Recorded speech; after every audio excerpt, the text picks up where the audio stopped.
उष्माघात म्हणजे काय? खरं तर ही एक जीवघेणी परिस्थिती असू शकते, विशेषतः लहान मुलांमध्ये. पण घाबरून जाऊ नका, कारण योग्य वेळी योग्य प्रथमोपचार केले तर कुणाचा तरी जीव वाचू शकतो. चला मग ही जीवनरक्षक माहिती नेमकी काय आहे तेच आज आपण जाणून घेऊया. विचार करा, अशी एखादी इमर्जन्सी सिच्युएशन आली तर नेमकं काय करायचं?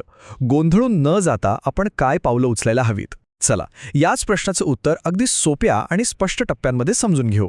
मग बघूया की या परिस्थितीत अधिकृत सूचना काय सांगतात. एक गोष्ट लक्षात घ्या, आपण जी माहिती पाहणार आहोत ना, ती महाराष्ट्र शासनाच्या सार्वजनिक आरोग्य विभागाने दिलेल्या अधिकृत सूचनांवर आधारित आहे. म्हणजे ही माहिती पूर्णपणे विश्वासार्ह आणि म्हणूनच खूप महत्त्वाची आहे. तर मग सगळ्यात आधी आणि सगळ्यात महत्त्वाच्या अशा कोणत्या 3 गोष्टी आहेत ज्या आपल्याला करायच्या आहेत, बघूया. वेळ अजिबात वाया घालवायचा नाही. या 3 गोष्टी ताबडतोब करायच्या आहेत. पहिली, त्या व्यक्तीला थंड सावलीत न्यायचं. दुसरी, त्यांचे कपडे सैल करायचे. आणि तिसरी, हवा खेळती राहावी म्हणून पंख्याचा वापर करायचा. यातलं सगळ्यात पहिलं आणि महत्त्वाचं काम आहे त्या व्यक्तीला कडक उन्हातून बाजूला काढून पटकन एखाद्या थंड सावलीच्या जागी आणणं. ह्या एका गोष्टीमुळेच ना शरीराचं तापमान अजून वाढण्यापासून थांबतं. दुसरी महत्त्वाची गोष्ट म्हणजे कपडे सैल करणं. त्याने काय होतं तर त्वचेपर्यंत हवा पोहोचते आणि शरीराला नैसर्गिकरित्या थंड होण्याची जी प्रक्रिया असते ना, तिला वेग येतो. ठीक आहे, आपण त्यांना सावलीत आणलं, कपडे सैल केले. आता पुढे काय? आता पाहूया की त्यांना कोणत्या अवस्थेत ठेवणं त्यांच्या सुरक्षेसाठी महत्त्वाचं आहे. हो, कारण फक्त कुठेही झोपून चालणार नाही. त्यांना योग्य स्थितीत ठेवलं तर त्यांना लवकर बरं वाटायला मदत होते आणि पुढचा धोका टाळता येतो.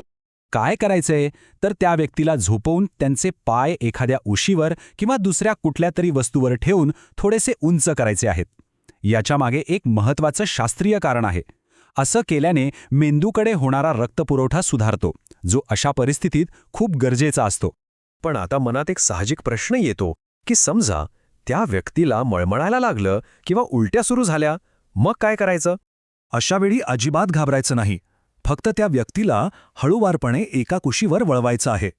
यामुळे काय होतं की उलटी श्वासनलिकेत अडकून श्वास गुदमरण्याचा धोका टळतो. ही एक खूप महत्त्वाची स्टेप आहे. आतापर्यंत आपण काय करायचं हे पाहिलं, पण काही गोष्टी अशा आहेत ज्या चुकूनही करायच्या नाहीत. कारण काय करायचं या इतकंच काय करायचं नाही हे माहीत असणं महत्त्वाचं आहे, नाहीतर धोका वाढू शकतो. इथे खूप मोठा आणि महत्त्वाचा फरक आहे, तो लक्षात घ्या. जर व्यक्ती शुद्धीवर असेल, बोलत असेल, तर त्यांना थोडं थोडं करून पाणी किंवा एखादं थंड पेय देता येतं. पण जर व्यक्ती बेशुद्ध असेल तर त्यांच्या तोंडावाटे काहीही देण्याचा प्रयत्न करायचा नाही. हा नियम अगदी मनावर कोरून ठेवा. बेशुद्ध व्यक्तीच्या तोंडात पाण्याचा एक थेंबही टाकायचा नाही, कारण ते अन्न किंवा पाणी थेट त्यांच्या फुफ्फुसात जाऊन श्वास बंद पडू शकतो. हे खूप खूप धोकादायक आहे. चला तर मग एकदा पटकन उजळणी करूया. आतापर्यंत आपण पाहिलेले सर्वात महत्त्वाचे जीव वाचवणारे मुद्दे कोणते आहेत त्यावर पुन्हा एकदा नजर टाकूया. एकदम सोप्या शब्दात लक्षात ठेवा. पटकन सावलीत न्या, कपडे सैल करून हवा लावा, पाय थोडे उंच करून झोपवा. बेशुद्ध असेल तर तोंडाने काहीही देऊ नका आणि उलटी होत असेल तर एका कुशीवर वळवा. बस, हे सोपे टप्पे कोणाचा तरी जीव वाचवू शकतात.